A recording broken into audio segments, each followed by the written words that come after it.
Dear friends, welcome to the class.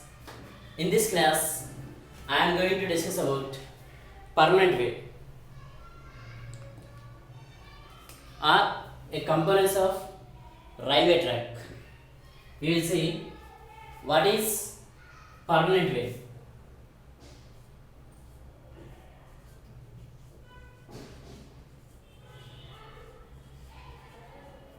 Permanent way is nothing but a complete railway track. A complete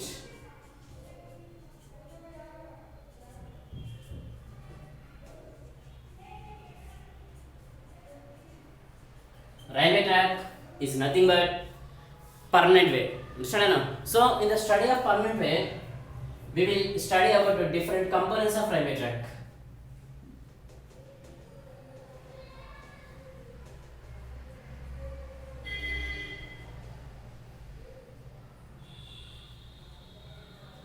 Okay, now, so we know that railway track is the place or is the medium which we have been provided for the movement of rails, for the movement of trains, understand, to convey passengers or to convey luggage or to convey goods from one place to another place. So, and permanent way is the only way or the route or the medium which we can provide, understand, no, for the conveying of passengers or goods by using rail transport. Understand? A railway track is simply called as permanent way. Okay, so initially, when railways has been established in India in the year 1933, understand? So during that time, the railway track is used to call as temporary track. What it is used to call? Temporary track.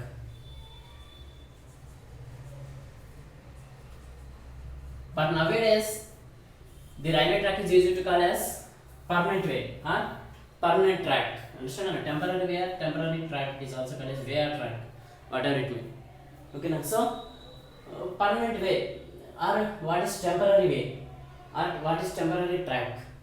We can see that initially they will choose 2 points.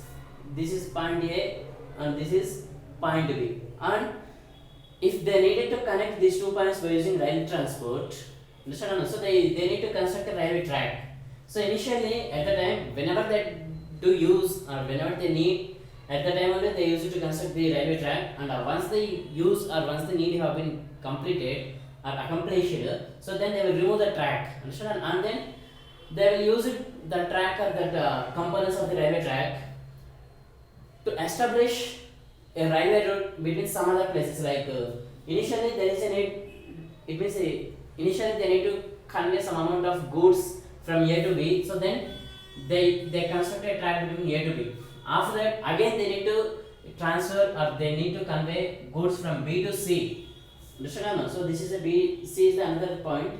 After that, they need to convey goods from B to C. Understand? No? So at that time, again they remove the track they have been provided here, and again they establish here the same track. Understand? So that's why initially it is called as temporary track or temporary way. But nowadays they used to call it as permanent way because it is highly costly, and it means for the laying a track and for the it means for the deterring the track or for the dismantling the track at one place and again relaying it at some other place. It needs highly cost. It means it also needs highly resources, human resources. It means it also need labor, and also it involved in some financial aspects. Understand? No? So due to those problems, after that they have completely avoided temporary way, and they have been provided throughout the India permanent way. Understand? So permanent way is nothing but a track or a route which is used to convey or to transport trains. Understand? Or which have been provided for the movement of trains is called as permanent way. Temporary way is nothing but railway track or railway route. Understand? No? So that is called as permanent way. And now we will see what are all the different components of permanent way. This is the most important aspect. What we should know. What are all the different components of permanent way? We will see.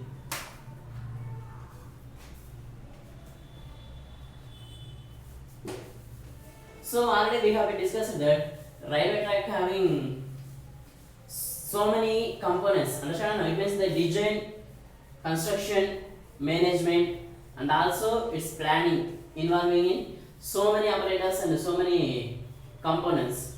Understand? So this now we are going to see. It means whatever the components of railway track we have been studied. Again we are going to see the same components. Understand? So basically the railway track have been contains three major components. First one is the ballast. Next one is the sleepers.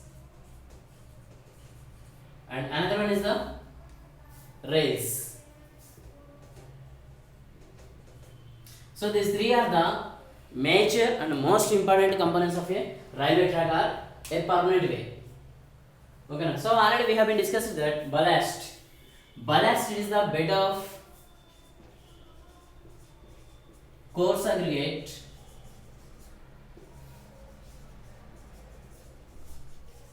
which we have been laid in throughout the railway track. Okay, so that is called as ballast.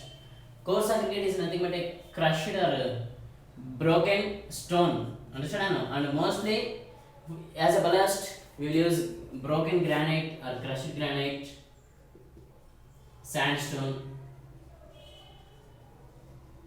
and most of the cases they will use concrete. Okay, so these are all the different types of rocks which have been crushed or which have been broken up and will be used as a bed of coarse aggregate. So then the bed of coarse aggregate is called as ballast.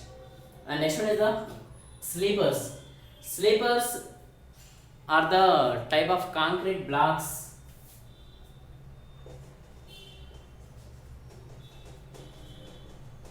or you may call them as concrete beams or you may call them as concrete members which have been provided just above the ballast in railway track. Understand? So they are called as sleepers.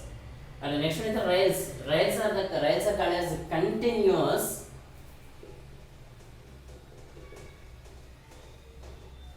continuous steel girders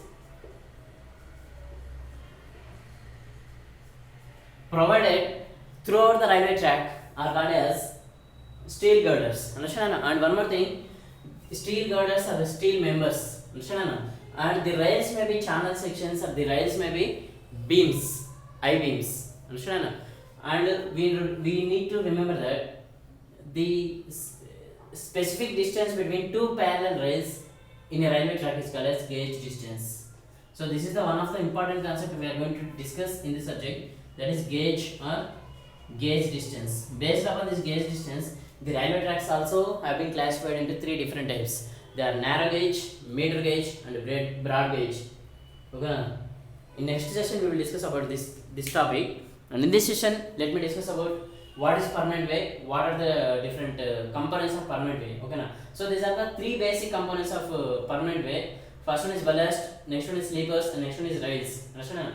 Ballast is the bed of coarse aggregate which we have been provided in railway track throughout its length, and sleepers are the concrete blocks which have been provided upon the bed of coarse aggregate and across the sleepers and across the ballast throughout its length. Understand? A series of sleepers will be provided with a specific distance.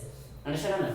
And one more thing we should remember, that the distance between, it means the center to center distance between two successive sleepers is called as sleeper spacing. Center to center distance between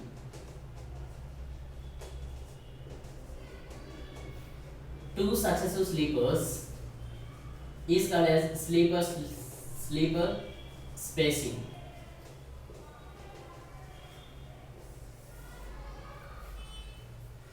This is also one of the most important concept we should remember here.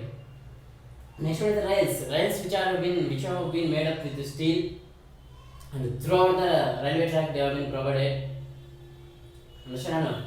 So, and one more thing, in the permanent way or in the railway track, the sleepers, it means the rails, first of all the rails will be in contact with the wheels of train and they can bear the entire load of the train.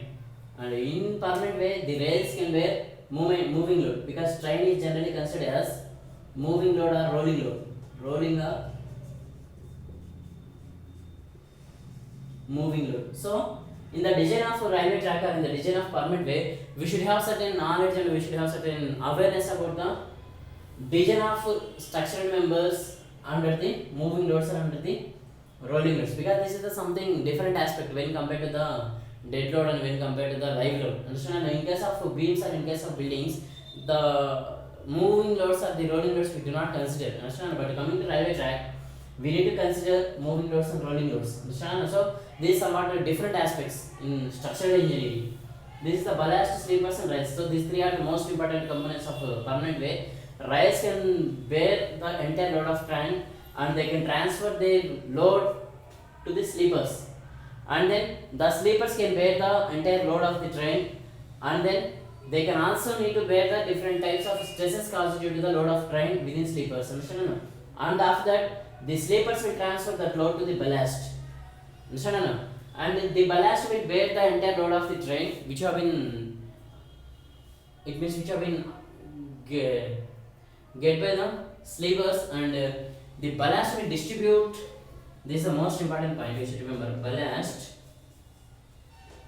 distribute the load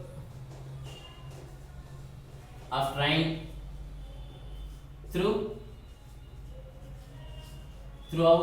larger area.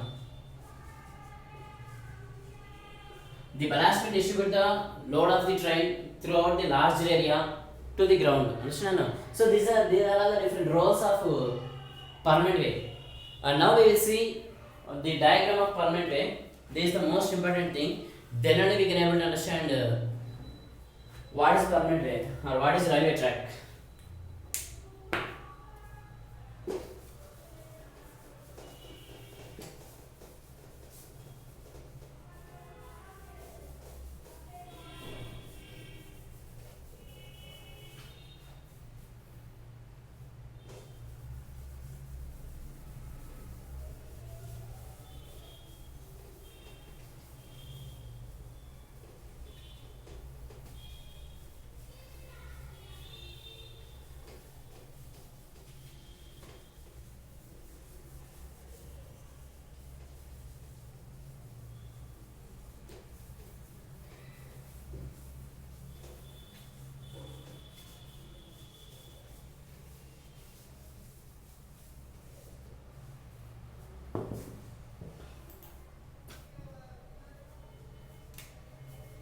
So you can take, if you take a permanent way or if you take a railway track, it contains majorly three different components. You can see this is the ground level. Upon the ground level, a bed of coarse aggregate will be provided, that is called as ballast.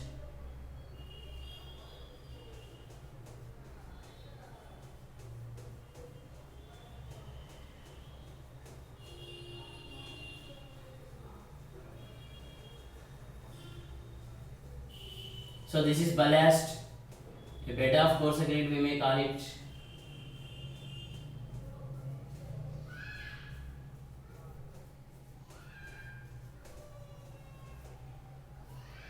Understand? And above the ballast, there will be provided sleepers. This is a sleeper. Understand? And throughout the length of ballast, sleepers will be provided with specified spacing, and above the sleepers the rails will be provided.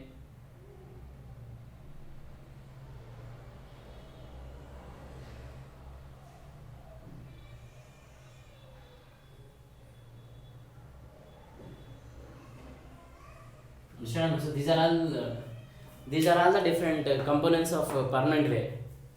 You can see this is ground or embankment. Understand? And this is the ballast. Generally concrete is used as ballast, and this is the sleeper. It is also called as railway sleeper, and it is the rail. So rails are used here the steel. Understand? Steel girders, and they are used for the movement of train wheels upon the track. Okay, so this is called as a permanent way. and above the wheels, it means above the rails, the train will move.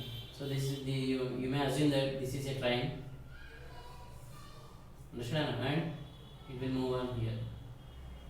So like that. So this is about permanent way.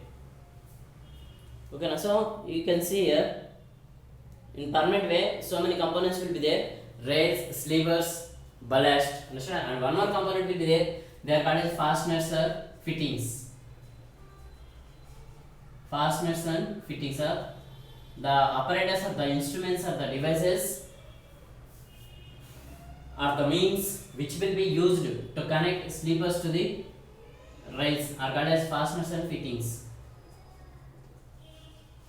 Okay, so these are the most important components, and these are the only components be within a permanent way. Understand? So while we are designing the railway track, first of all we should have certain idea about railway alignment. Understand? After aligning, it means after selecting the railway alignment, we need to calculate the load of the train, and after that we different moving loads, different existing loads, different dead loads, different live loads. All those things we need to consider, and then after considering all those things only we can start designing. Understand? So it means in the design of railway track, first of all, it involving in the selection of material to be used as a different components of permanent way. It means ballast is there. Okay, now so what kind of materials will be used for ballast? And the next one is the sleepers. Sleeper is generally we may use concrete sleepers, but beyond from concrete, so many materials are there which we can use it as a railway sleepers. Understand? So what type of material will be used for making or for to be used as a sleeper for that particular railway track? And next one is the rail. Rail is the most important component of railway track, and for the material to be chosen for the rail, understand, to be used in a railway track, this is the most important component. Understand? Mostly the metals, various metals are used as a rails in railway track. Understand? And one more thing we should know that mostly steel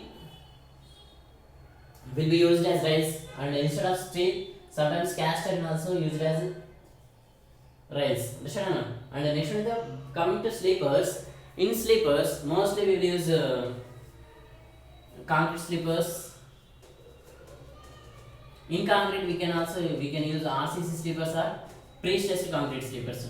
Remember that in railway sleepers, the plain cement concrete sleepers will not be used at any cost. Only reinforced cement concrete sleepers will be used, or pre-stressed concrete sleepers will be used.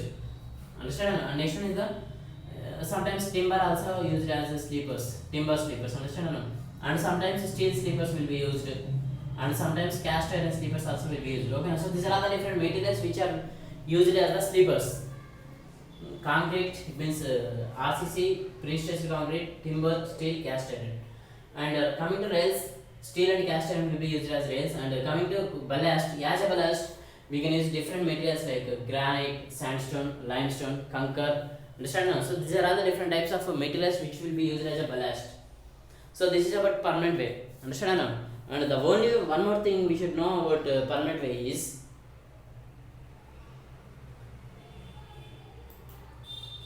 we will discuss later. Understand?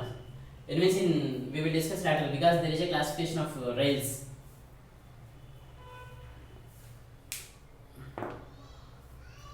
Thank you.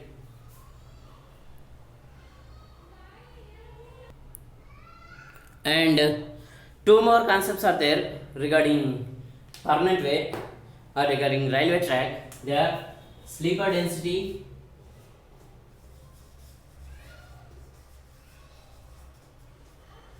and next one is the sleeper spacing.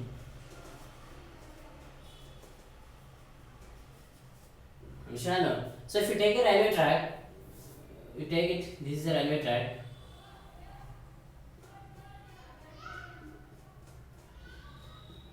Understand? And this center to center distance between two successive railway sleepers is called as a sleeper spacing.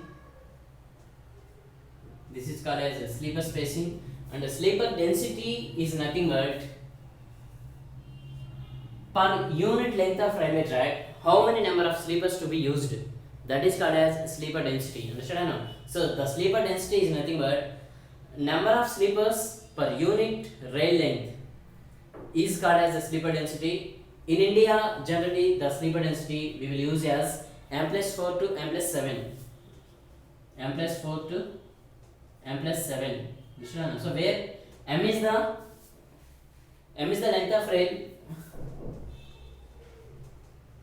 Length of rail. Understand? Also, if a length of rail is the 7, understand? It means 7 meters. You can see where m is equal to 7 meters. So in that case, what will be the sleeper density in that case? M plus 4 to m plus 7. Okay, you choose m plus 4. Understand? So if a rail's length is 7 meters, so then in that case sleeper density will be the 7 plus 4. That is 11 number of sleepers will be used for the rail. Understand? So that is called as sleeper density. So you can take from this is the rail, a length of rail from here to here, its distance is 20 meters. Understand? So for the 20 meters length of railway track, how many number of sleepers we have to provide? How many number of sleepers we have to provide? M plus 4 to m plus 7. Like you can take m plus 4 to m plus 7. You can take m plus 6. Understand? So then where m is the 20 plus 6, that is equal to 26 number of sleepers to be provided upon this railway track whose length is 20 meters. So that is nothing about sleeper density.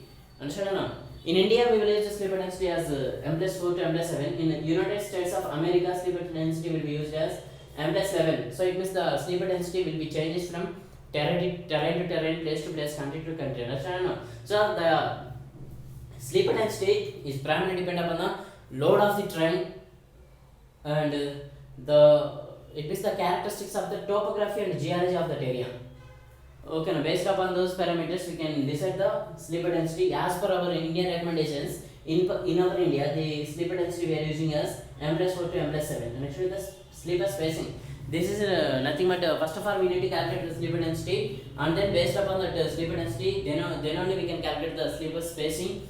And the center to center distance between two successive sleepers in a railway track is called as sleeper spacing. And this is the most important component we should know. And one more thing we should remember that throughout the railway track, the sleeper spacing should be uniform. It means it should be equal at a particular location. Understand or no? So the sleeper spacing also, the sleeper spacing is dependent upon the number of sleepers per the unit rail. Understand or no? So then only we can calculate the sleeper spacing. That's it. So this is about the permanent way. And we have been discussed that permanent way contains three major components: rails, ballast, and sleepers. Okay, in next session we will discuss about rails, ballast, sleepers in detail, because there is certain classifications regarding those topics. Understand? So based upon the dimensions, based upon their materials, and based upon their location where we are providing it means the components of railway track have been classified into different types. Okay, in next session we will discuss about what are the different types of rails available, what are the different types of sleepers available, what are the different types of ballast materials available. Understand? That's it. This thing we will discuss in next class. Thank you very much.